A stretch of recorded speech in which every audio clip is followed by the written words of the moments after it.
Caps farming.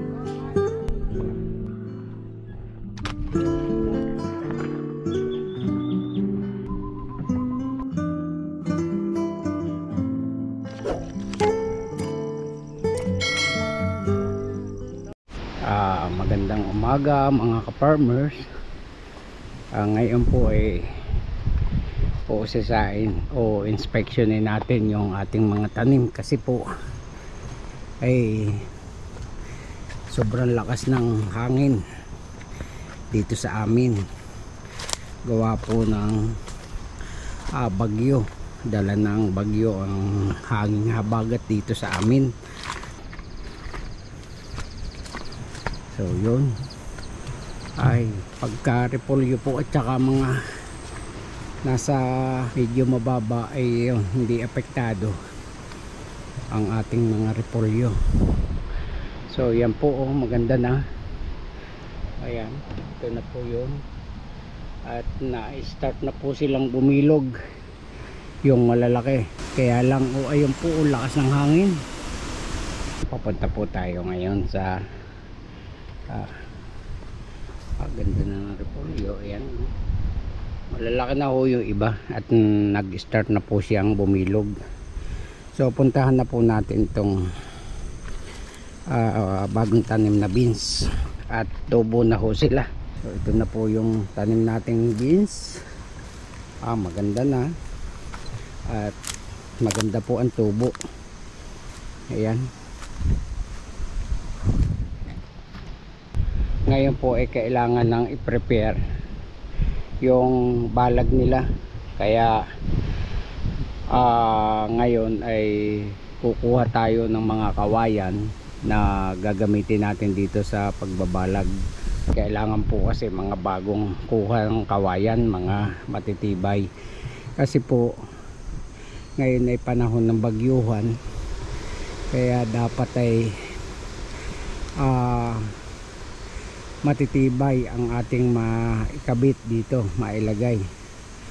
Ito po yung nasira at inalis ko na yung mga sayote, kaya makikita nyo, ayan no. Ay natumba na po kasi yung mga balag nya. Ito, malakas po talaga ang hangin mga ka-farmers. At kita nyo umuugaog ang mga puno. Ayan, ayan po. Ito na po yung singkang na na-transplant na po natin. Nabagsakan pa ng mga kawayan.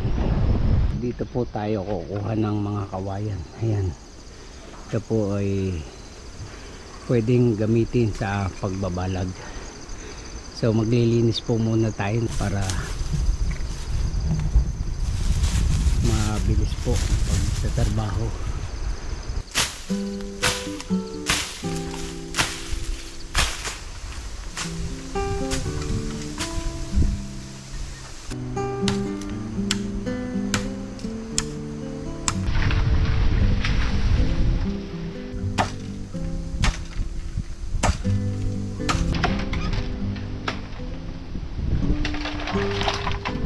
Mga kapamit, mahirap po ang mga ng kawayan at baka kayo maagatan.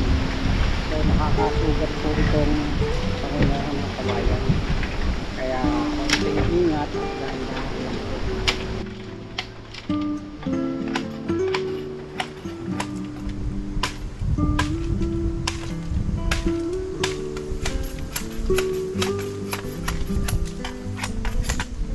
ipunin naman natin itong mga nakuha natin. So ayan po mga ka-farmers, yung mga nakuha natin, so ipunin na po natin. Ayan, nagkalat po at hindi pa ho salay yung ibang mga hinapay ko. So mag-iipon po muna tayo, ipunin na po muna natin.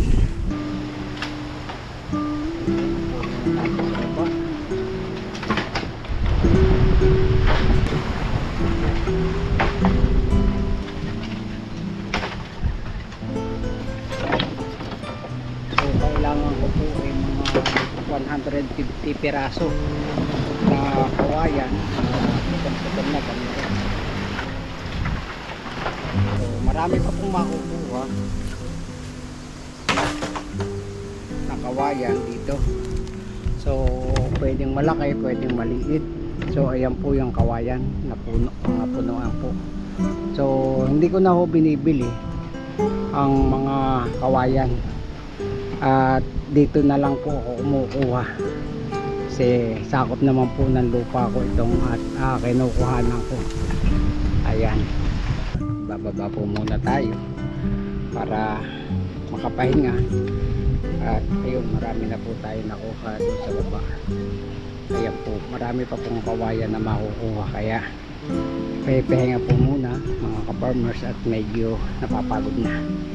Baka 50 piraso na po tayo. So ayan pa, marami pa po akong naputol pero hindi pa ako sa live. So ito na po yung sayoting bumagsak, pero yan, patagilid na lahat ng kawayan, nakatagilid na po at tutumba na po talaga siya. So yung iba po ay natumba na doon sa banda baba, kaya nahihirapan naman akong dumaan sa ngayon. Pag hindi po iaayos hindi kayo makakadaan dito kasi bagsak na nga po. Ito po, opo, magulang na, so pananim na po siya. Mas maghahasa po muna tayo, medyo mapurol na ho gawa sa kawayan. So ayan, natapos na po ang pangunguha ng tulos. Bali naka 150 na tayo. Shout out nga po pala kay Sir Eliseo ng Quezon City, at magpaparm na daw po siya. Siya po ay nag-retire na sa kanyang trabaho, kaya gusto niya pong mag-farm kasi natutuwa daw po siya sa mga nakikitang sa mga video sa mga farming na nakakatuwa, at isa pa po ay para may paglilibangan siya at papawisan siya dito sa bukid. Ngayon po ay maghahakot na tayo na ring ating pinanguha ng tulos.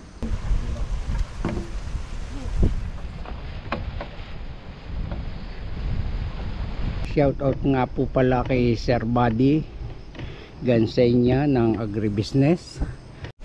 So ito po, 4 piraso lang yung dala natin, eh mabigat na kasi mga puno po ba yan. So malapit lang naman mga ka-farmers, at dito lang po naman sa baba nitong repolyo yan, dito lang po natin lalagay. So yan po yung ating beans. Ganda talaga pong, nakakatuwa ang lago ng ating beans, ganda ng tubo. Ayan po, kaya lagyan na po natin ng balag.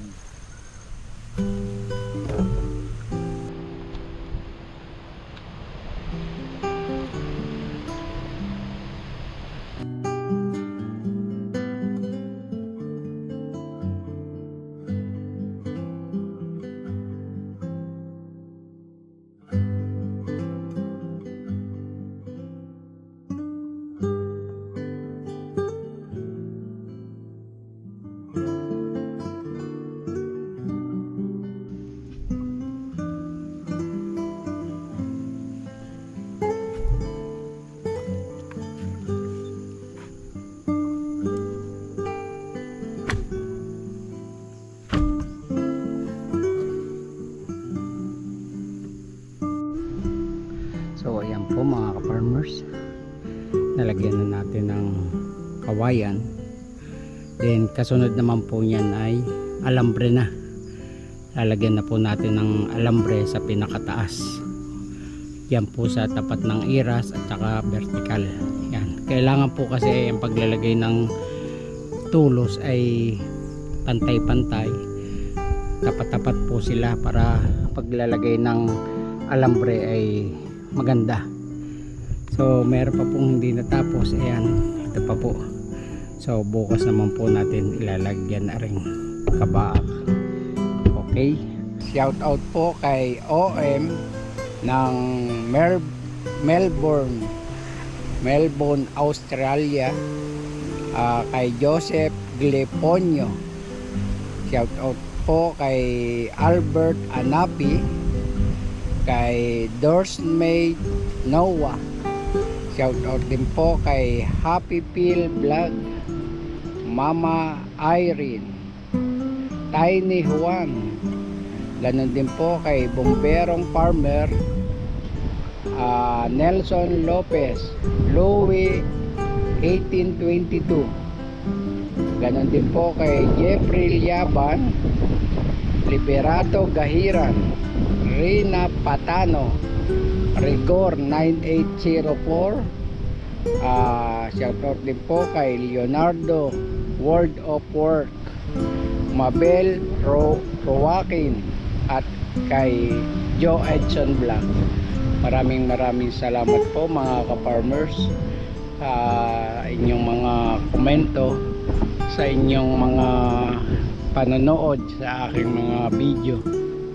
At mag-iingat po kayo, at dahil may bagyo po dito sa ating bansa at dalawa pa, kaya doble ingat po ang gawin ninyo, at God bless po.